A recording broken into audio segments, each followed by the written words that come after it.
उत्तर प्रदेश के अंदर मुख्यमंत्री जी का जनता दरबार लगा हुआ था, तो वहां पर एक व्यक्ति आता है। उसके हाथ में एक लिफाफा था और उसे लेकर वह अपने नंबर का वेट करता रहता है। धीरे धीरे उसका नंबर आ जाता है और जैसे उसका नंबर आता है तो वह उस लिफाफे को मुख्यमंत्री जी के सामने कर देता है। अब लिफाफे के अंदर जैसे मुख्यमंत्री जी देखते हैं तो उसके अंदर पुलिस की वर्दी रखी हुई थी, अच्छी तरह से प्रेस करके। अब उसके बाद मुख्यमंत्री जी उससे पूछने लगते हैं कि भाई इसका क्या मतलब है, आप मुझे क्यों दे रहे हो। तो वह व्यक्ति उन्हें बताता है कि साहब अब मैं इस वर्दी को नहीं पहनना चाहता, आपने ये वर्दी जिस काम के लिए मुझे दी थी वो काम मैं इससे नहीं कर पा रहा हूँ। इस बात को सुनने के बाद जो मुख्यमंत्री जी थे और जनता दरबार के अंदर जितने भी लोग मौजूद थे सभी लोग बड़े ही हैरान हो जाते हैं, क्योंकि इस वर्दी को पहनने के लिए सभी लोग जद्दोजहद करते हैं, लेकिन ये व्यक्ति वर्दी को मुख्यमंत्री जी को वापस लौटा रहा था। क्या थी कहानी, किस वजह से इस व्यक्ति ने वर्दी को वापस लौटाया था, पूरी सच्चाई जानने के लिए वीडियो को अंत तक जरूर देखें। उत्तर प्रदेश के हाथरस के एक छोटे से गांव के अंदर एक परिवार रहा करता है, जिस परिवार में एक लड़का है, उसका नाम है रवि। रवि अभी 8वीं क्लास में पढ़ रहा है और उसके परिवार में केवल उसके पिता ही हैं। रवि की मां की मौत काफी दिन पहले किसी कारण से हो चुकी है और दोनों बाप बेटे एक दूसरे से बेइंतहा प्यार किया करते हैं। पिता अपने पुत्र की हर छोटी मोटी ख्वाहिशों का ख्याल रखा करता, इधर जो उसका बेटा है रवि, वह भी अपने पिता का हर काम में हाथ बटाया करता और किसी भी काम को करने से पहले अपने पिता की आज्ञा लिया करता। अब तभी एक दिन गांव के अंदर पुलिस आई थी। पुलिस किसी केस की तहकीकात करने के लिए आई थी और इस बात को देखने के बाद जो रवि होता है वह मन ही मन धारण कर लेता है कि उसे भी पुलिस में लगना है। जैसे शाम होती है तो शाम के समय पिता और पुत्र घर के अंदर आराम कर रहे थे, लेकिन तभी रवि अपने पिता से कहता है कि पिताजी मुझे भी पुलिस बनना है। अब इस बात को सुनकर उसका पिता हंसने लगता है, कहता है कि बेटा ऐसा क्या हो गया जो तुम्हें पुलिस बनना है। तो उसके बाद रवि अपने पिता को बताता है कि पिताजी आज गांव के अंदर पुलिस आई थी और पुलिस को देखकर सभी लोग डर रहे थे और वह अच्छी तरह से सभी से पूछताछ कर रहे थे। वह न्याय करते हैं और ईमानदारी से अपने जीवन को व्यतीत करते हैं और अच्छी नौकरी है, इसी वजह से मुझे भी पुलिस बनना है। तो उसके पिता कहते हैं कि ठीक है बेटा, तू भी पुलिस बन जाना। इसके बाद धीरे धीरे कुछ समय बीतता है और समय के साथ साथ रवि के सर पर पुलिस बनने का भूत और भी ज्यादा सवार हो जाता है। वह अपने पिता से पूछता है कि पुलिस बनने के लिए क्या क्या करना होगा, तो उसके पिता भी इधर उधर से जानकारी एकत्रित करते हैं और अपने बेटे को बता देते हैं। उसी जानकारी के अनुसार जो रवि होता है वो मेहनत करता है और मेहनत के दौरान उसकी मेहनत रंग लाती है। उत्तर प्रदेश में पुलिस के फॉर्म निकले थे, उनको उसने फिल कर दिया था और वह उत्तर प्रदेश पुलिस में सिपाही के पद पर भर्ती हो जाता है। अब जैसे ही बेटा सिपाही बना था तो उसके पिता इस बात की बड़ी खुशी मनाते हैं। इधर जो वह लड़का था रवि, उसे भी इस बात की बड़ी खुशी होती है। इसके बाद जो रवि होता है वो ट्रेनिंग के लिए चला जाता है। उसका पिता घर पे अकेला रहने लगता है और धीरे धीरे कुछ समय बाद उसकी ट्रेनिंग भी कंप्लीट हो जाती है। अब जैसे उसकी ट्रेनिंग कंप्लीट हुई थी तो उसकी पोस्टिंग एक अलग शहर में हो जाती है, लेकिन वो अपने बड़े अधिकारियों से बात करके अपने घर की कंडीशन बताकर अपना ट्रांसफर हाथरस में ही करवा लेता है। अब बड़े अधिकारी उसकी कंडीशन को समझते हुए उसका ट्रांसफर हाथरस में कर देते हैं और वहीं के एक थाने में उसको ज्वाइनिंग मिल जाती है। तो अब रवि अपने घर से ही ड्यूटी दिया करता, अपने पिता का भी ख्याल रखा करता और साथ में अपनी ड्यूटी को भी करता रहता है। धीरे धीरे कुछ समय बीतता है। एक दिन सुबह सुबह रवि अपने थाने में जाता है और वहां जाते ही जो वहां का दरोगा होता है वो रवि को एक लिस्ट देता है और कहता है कि जाकर मार्केट से उगाई कर लाओ। वो लिस्ट थी वहां के रेहड़ी वालों की, जो वहां पर रेहड़ी लगाया करते थे, छोटा मोटा रोजगार किया करते थे, उनसे उनको हफ्ता वसूली करनी थी। इसके बाद रवि उस लिस्ट को देखकर थोड़ा सा मायूस हो जाता है, लेकिन फिर भी बड़े साहब का हुक्म था तो वह उस लिस्ट को अपने पास रख लेता है और मार्केट में पैसा वसूल करने के लिए चला जाता है। वहां पर जाने के बाद वह रेहड़ी वालों के पास जाता है। उस लिस्ट के अंदर नाम लिखे हुए थे, जैसे जैसे नाम लिखे हुए थे वह उनके पास जाता है और उनसे पैसा उगाने लगता है। लेकिन रवि को देखते ही वो रेहड़ी वाले अपना मुंह अलग तरह का बना लेते हैं, यानी कि रवि को देखकर उन्हें जरा भी खुशी नहीं होती है और इस बात को देखकर वो बड़ा ही मायूस हो जाता है। 2-3 जनों से वह पैसे ले लेता है, लेकिन तभी अचानक से उसको यह सब कुछ ठीक नहीं लगता है, तो वह उन पैसों को उन लोगों को वापस लौटा देता है और उस लिस्ट को लेकर वापस से थाने में चला जाता है। वहां जाने के बाद जो थाने के दरोगा थे वो उससे कहने लगते हैं कि अरे तूने तो बड़ी जल्दी काम कर दिया, लेकिन तभी रवि उस लिस्ट को उनको पकड़ाते हुए कहता है कि साहब ये काम मुझसे नहीं हो पाएगा, मैं एक ईमानदार व्यक्ति हूं और मैं ऐसा बिल्कुल भी नहीं कर सकता।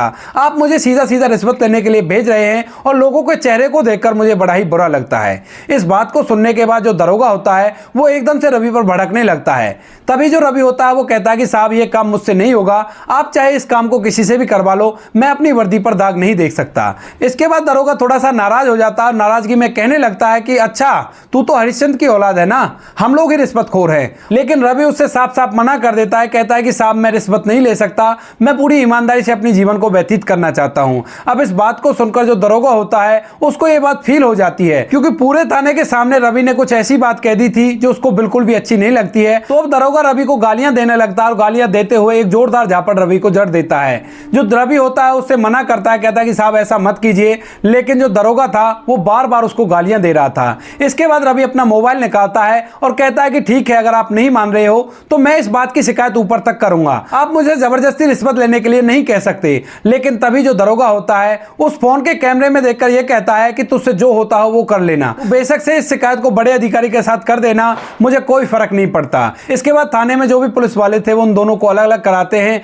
और जो दरोगा होता है वो रवि को एकदम से सस्पेंड कर देता है कि उसने अपने बड़े अधिकारी के साथ बदतमीजी की है। अब जो रवि होता है वो मायूस से चेहरे के साथ अपने घर पहुंचता है और जैसे ही अपने घर पहुंचता है तो उसका पोता उसे देखकर एकदम से हैरान हो जाता है, क्योंकि हर रोज वो खिलखिलाता हुआ आया करता था, लेकिन आज उसके चेहरे पर मायूसी साफ साफ दिखाई दे रही थी। तो उसके बाद वह रवि से पूछता है कि बेटा आखिर ऐसा क्या हुआ जो तुम इतने मायूस हो। तो उसके बाद रवि रो रो कर पूरी कहानी अपने पिता को बता देता है और कहता है कि पिताजी, एक दरोगा मुझे जबरदस्ती रिश्वत लेने के लिए भेज रहा था, लेकिन जैसे ही मैंने उससे मना किया तो उसने मुझे थप्पड़ मारा और मुझे तरह तरह की गालियां सुनाई। इस बात को सुनने के बाद उसके पिता को भी बड़ा बुरा लगता है, लेकिन तभी उसके पिता के दिमाग में एक बात आती है। उसके पिता का एक दोस्त था, वह उसे जनता दरबार के बारे में बता रहा था कि मुख्यमंत्री जी जनता दरबार लगाया करते हैं और उसमें आम जनता की परेशानियों को सुना करते हैं। तो वह अपने बेटे से कहता है कि बेटा, अगर तू इतना परेशान है तो तू ऐसा कर, मुख्यमंत्री जी के जनता दरबार में चला जा और मुझे आशा है कि वहां पर तेरी सुनवाई अच्छे से हो जाएगी। इस बात को सुनने के बाद रवि भी इस बात के लिए तैयार हो जाता है और वह अपनी वर्दी को एक लिफाफे के अंदर अच्छी तरह से पैक करके रखता है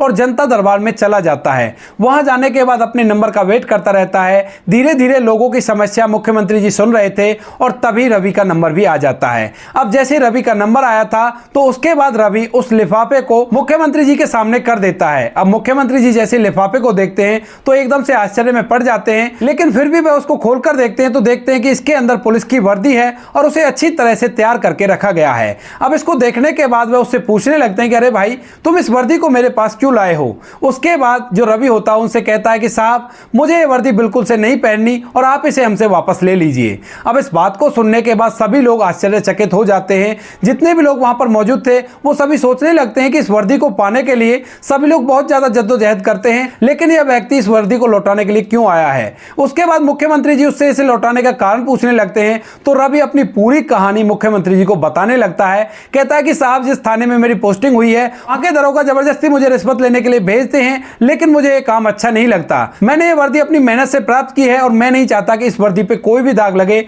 और ये काम मुझसे बिल्कुल से नहीं होगा। आप ऐसा कीजिए, इस वर्दी को रख लीजिए और मैं आगे से पुलिस की नौकरी नहीं करना चाहता। उन्होंने मुझे सस्पेंड भी कर दिया है और मुझको चाटा भी मारा था। अब इसके बाद जो मुख्यमंत्री जी होते हैं वो थोड़ी देर तक सोच विचार में पड़ते हैं, फिर उससे कहते हैं कि तुम अपने बड़े अधिकारी पर आरोप लगा रहे हो, क्या तुम्हारे पास इस बात का कोई सबूत है। तो उसके बाद जो रवि होता है अपने पास से फोन निकालता है और उस वीडियो को दिखा देता है, जिस वीडियो में दरोगा साहब रवि को बुरी बुरी गालियां दे रहे थे और उससे कह रहे थे कि तू इसको किसी को भी दिखा देना, मेरा कुछ भी नहीं हो पाएगा। अब इस बात को सुनने के बाद जो मुख्यमंत्री जी होते हैं वो एकदम से गर्म हो जाते हैं और वहीं पर पुलिस के बड़े अधिकारी बैठे हुए थे तो उनकी तरफ अलग ही दृष्टि से देखने लगते हैं। बड़े अधिकारी भी समझ जाते हैं कि मुख्यमंत्री जी क्या कहना चाहते हैं। इसके बाद मुख्यमंत्री जी उससे कहते हैं कि बेटा, तुमने जो काम किया है वो बहुत ही अच्छा है और सराहनीय है। तुम ऐसा करो, तुम दोबारा से वहां पर ड्यूटी करो और तुम्हें ड्यूटी करने से कोई भी नहीं रोकेगा। इसके खिलाफ हम सख्त से सख्त एक्शन लेंगे। ऐसा कहकर वो रवि को वहां से जाने के लिए कह देते हैं। लेकिन जैसे ही रवि जनता दरबार से बाहर निकलने वाला होता है,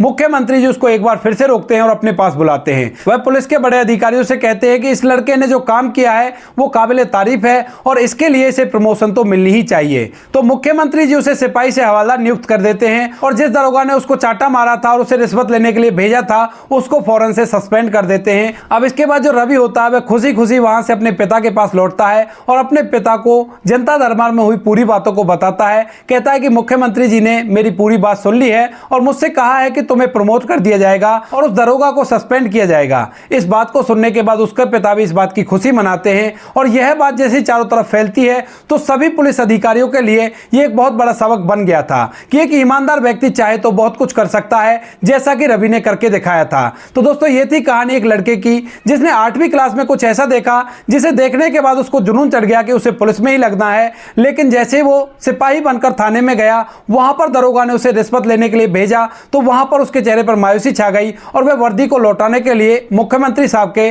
जनता दरबार में पहुंच गया। आप क्या कहना चाहते हो रवि के बारे में? आप क्या कहना चाहते हो उस दरोगा के बारे में? आप क्या कहना चाहते हो मुख्यमंत्री जी के बारे में? आपकी जो भी राय कमेंट सेक्शन में लिख सकते हो, लोगों के साथ शेयर कर कर सकते हो। वीडियो अगर अच्छा लगा तो वीडियो को लाइक और चैनल को सब्सक्राइब जरूर करें, ताकि हमें थोड़ा बहुत हौसला मिले आप लोगों के लिए ऐसे अच्छे वीडियो बनाने के लिए। इन कहानियों को सुनाने का उद्देश्य किसी को परेशान करना बिल्कुल भी नहीं है। यह कहानी आपको इसलिए सुनाई जाती है ताकि आप लोग इन कहानियों में से कुछ ना कुछ सीख सको और अपने जीवन में उस चीज को अप्लाई कर सको। जैसे कि इस कहानी में रवि ने अपना ईमान गिरने नहीं दिया, चाहे मुसीबत कैसी भी आई हो। उसे सस्पेंड तक कर दिया गया था, लेकिन उसने उस मुसीबत का डटकर सामना किया और अपने आप को समाज में एक ईमानदार आदमी घोषित किया। मिलते हैं किसी नेक्स्ट वीडियो में नए टॉपिक के साथ, तब तक के लिए जय हिंद, जय भारत, जय हिंदुस्तान।